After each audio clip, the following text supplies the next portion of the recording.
നമസ്കാരം, ഏവർക്കും pre market റിപ്പോർട്ട്സുകളിലേക്ക് സ്വാഗതം. ഇന്ന് മെയ് 15. അങ്ങനെ നമ്മൾ ഈ ആഴ്ചയിലെ അവസാന ട്രേഡിംഗ് സെഷനിലേക്ക് എൻ്റർ ആവുകയാണ്.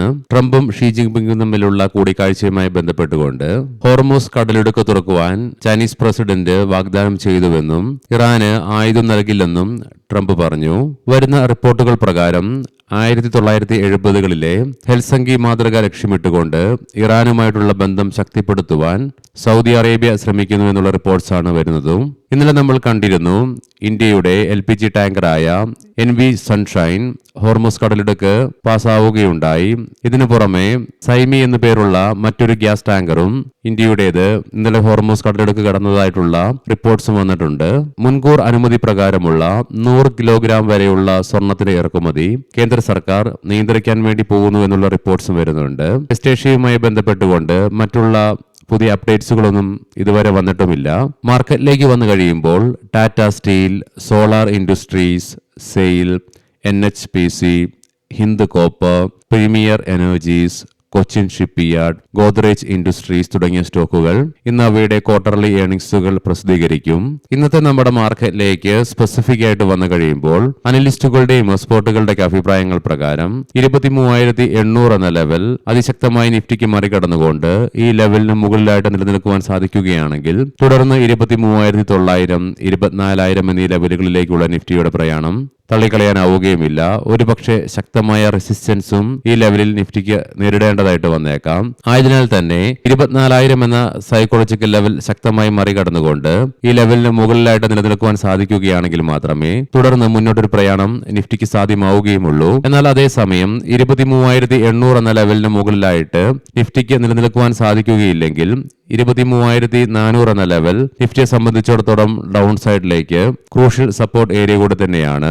ആയതിനാൽ തന്നെ ഈ ലെവൽ ഇന്ന് നിഫ്റ്റിക്ക് ബ്രേക്ക് ചെയ്യേണ്ടതായിട്ട് വന്നാൽ ഒരുപക്ഷെ സെല്ലിംഗ് പ്രഷറും വർദ്ധിക്കുവാൻ ഇടയുണ്ട്. പ്രത്യേകം ശ്രദ്ധിക്കുക, ഇത് ട്രേഡ് റെക്കമെൻഡേഷൻ അല്ല, അനലിസ്റ്റുകളുടെയും എക്സ്പേർട്ടുകളുടെയും അഭിപ്രായങ്ങൾ മാത്രമാണ്.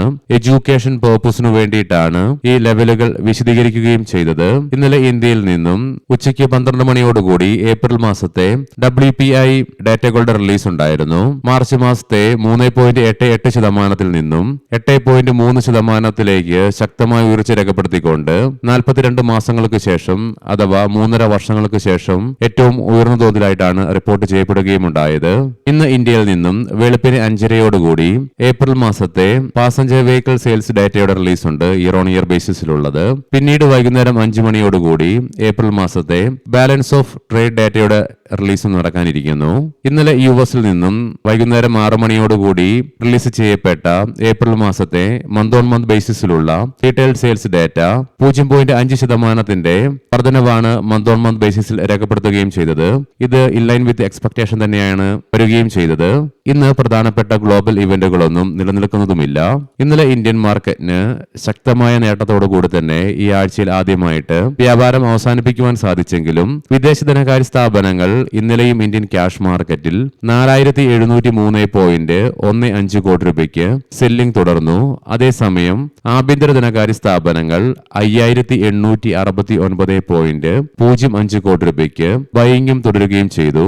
ലീഡിംഗ് ആയ ADR സ്റ്റോക്സിൽ ആക്സിസ് ബാങ്ക് ADRന് ഫ്ലാറ്റ് ആയിട്ടും ഡോക്ടർ റെഡ്ഡീസിന് 3.25%, HDFC ബാങ്ക് ADRന് 4%, ICICI ബാങ്ക് ADRന് 2%, വിപ്രോ ADRന് 1.5%, നേട്ടത്തോടുകൂടി വ്യാപാരം അവസാനിപ്പിക്കുവാനായപ്പോൾ ഇൻഫോസിസ് ADRന് 1.25% നഷ്ടവും നേരിടേണ്ടതായിട്ട് വന്നു. ഇനി നമുക്ക് ഗ്ലോബൽ മാർക്കറ്റുകൾ പരിശോധിക്കാം. നിലവിൽ US പ്രസിഡന്റ് ചൈനയിൽ നടത്തിക്കൊണ്ടിരിക്കുന്ന സന്ദർശനം മൂലവും ഇതിനെ തുടർന്നുണ്ടാകുന്ന പുതിയ നടപടികളെ തുടർന്ന് ജയന്റ് സ്റ്റോക്കായ NVIDIAക്ക് ഇന്നലെ കൈവരിക്കുവാനായ ശക്തമായ നേട്ടത്തിന്റെ ഫലമായിട്ടും കൂടാതെ ഇന്നലെ US നിന്നും റിലീസ് ചെയ്യപ്പെട്ട ഏപ്രിൽ മാസത്തെ റീറ്റെയിൽ സെയിൽസ് ഡാറ്റയിൽ 0.5% വർധനവ് രേഖപ്പെടുത്തിയതിനെ തുടർന്നും ഇന്നലെ US മാർക്കറ്റുകൾക്ക് ശക്തമായ നേട്ടം കൈവരിക്കുവാനുമായി S&P 500നും നാസ്ഡാക്കിനും ഫ്രഷ് റെക്കോർഡ് ഹൈകൾ ക്രിയേറ്റ് ചെയ്തുകൊണ്ട് 0.25% നേട്ടത്തോടുകൂടി വ്യാപാരം അവസാനിപ്പിക്കുവാനുമായി. മാത്രമല്ല ഡോ ജോൺസ് ഫ്യൂച്ചർ 50,000 എന്ന സൈക്കോളജിക്കൽ ലെവൽ ഇന്നലെ വീണ്ടും മറികടന്നു. എങ്കിലും നിലവിൽ 88 പോയിന്റുകളുടെ നേരിയ നഷ്ടമാണ് ഡോ ജോൺസ് ഫ്യൂച്ചറിൽ പ്രതിഫലിക്കുന്നതും യൂറോപ്യൻ മാർക്കറ്റ്സിൽ UK മാർക്കറ്റിന് 0.5%, ഫ്രാൻസ് മാർക്കറ്റിന് 1%, ജർമ്മൻ മാർക്കറ്റിന് 1.25%, നേട്ടത്തോടുകൂടി തന്നെ വ്യാപാരം അവസാനിപ്പിക്കുവാനുമായി നിലവിലെ ഗിഫ്റ്റ് നിഫ്റ്റിയുടെ ഇൻഡിക്കേഷൻ പ്രകാരം ഫ്ലാറ്റ് ആയിട്ടുള്ള ഒരു ഓപ്പണിംഗ് ആണ് ഇന്ന് നമ്മുടെ മാർക്കറ്റിൽ എക്സ്പെക്ട് ചെയ്യുവാനായിട്ടും സാധിക്കുക. ഏഷ്യൻ മാർക്കറ്റ്സിൽ ജപ്പാൻ മാർക്കറ്റ് 0.5%, കൊറിയൻ മാർക്കറ്റ് 0.5%, നഷ്ടത്തോടു കൂടിയിട്ടാണ് ഇന്ന് വ്യാപാരം ആരംഭിച്ചിട്ടുള്ളതും. കൊമോഡിറ്റിയിൽ ബ്രെന്റ് ക്രൂഡിന്റെയും ക്രൂഡ് ഓയിലിന്റെയും വിലയിൽ 0.25% ഉയർച്ചയാണ് അനുഭവപ്പെടുന്നത്. ബ്രെന്റ് ക്രൂഡിന്റെ വില $106.61 ക്രൂഡ് ഓയിലിന്റെ വില $102.01 പെർ ബാരൽ എന്ന നിലയിലേക്കും എത്തിച്ചേർന്നു. അതേസമയം ഗോൾഡില് 0.5% ഇടിവാണ് അനുഭവപ്പെടുന്നത്. $4,619.43 പെർ ഔൺസ് എന്ന നിലയിലായിട്ടാണ് സ്വർണത്തിൽ വ്യാപാരം നടന്നുകൊണ്ടിരിക്കുന്നതും. ഇനി നമുക്ക് സ്പെസിഫിക് ആയിട്ട് നിഫ്റ്റിയുടെ ടെക്നിക്സുകൾ പരിശോധിക്കാം. ഇന്നലെ ഉണ്ടായ ശക്തമായ നേട്ടത്തെ തുടർന്ന് PCR 1.23 എന്ന ലെവലിലേക്ക് അൾട്രാ ബുള്ളിഷ് ആയിട്ട് മാറിയിട്ടുണ്ട്.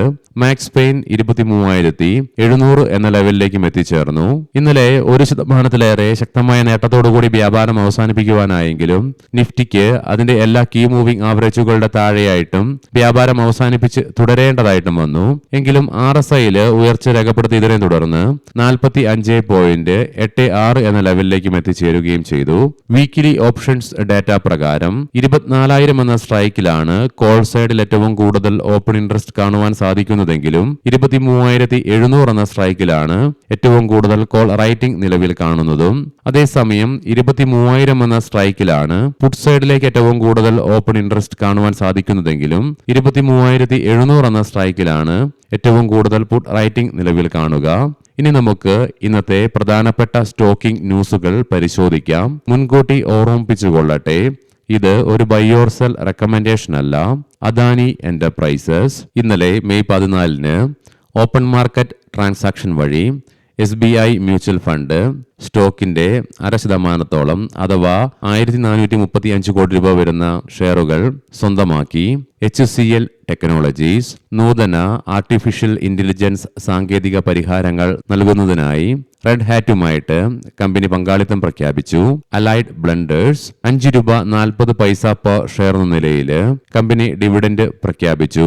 2026 ജൂലൈ 16 ചേരുന്ന ആനുവൽ ജനറൽ മീറ്റിംഗിൽ അപ്രൂവൽ ലഭിക്കുകയാണെങ്കിൽ $5.40 പെർ ഷെയർ എന്ന നിലയിൽ ഫൈനൽ ഡിവിഡൻഡ് നൽകുമെന്നുള്ള പ്രഖ്യാപനം കമ്പനി നടത്തി. CMS ഇൻഫോ സിസ്റ്റംസ് നെറ്റ് പ്രോഫിറ്റില് 37.8%, റവന്യൂവില് 2.41% വർധനവ് രേഖപ്പെടുത്തി. $2 പെർ ഷെയർ എന്ന നിലയിൽ ഡിവിഡൻഡും പ്രഖ്യാപിച്ചു. കൂടാതെ ഇന്നലത്തെ ക്ലോസിംഗ് ലെവലായ 303 രൂപയിൽ നിന്നും 15% പ്രീമിയത്തിന്റെ ഉയർച്ചയോടുകൂടി 340 രൂപ പെർ ഷെയർ എന്ന നിലയിൽ 166 കോടി രൂപ മൂല്യം വരുന്ന ഷെയർ ബൈബാക്കും കമ്പനി പ്രഖ്യാപിച്ചു. നാറ്റ്കോ ഫാർമ 2 മരുന്നുകൾക്ക് അമിത വില ഈടാക്കിയതിന് നാഷണൽ ഫാർമസ്യൂട്ടിക്കൽ പ്രൈസിംഗ് അതോറിറ്റിയിൽ നിന്ന് 4.92 കോടി രൂപയുടെ ഡിമാൻഡ് നോട്ടീസ് കമ്പനിക്ക് ലഭിച്ചു.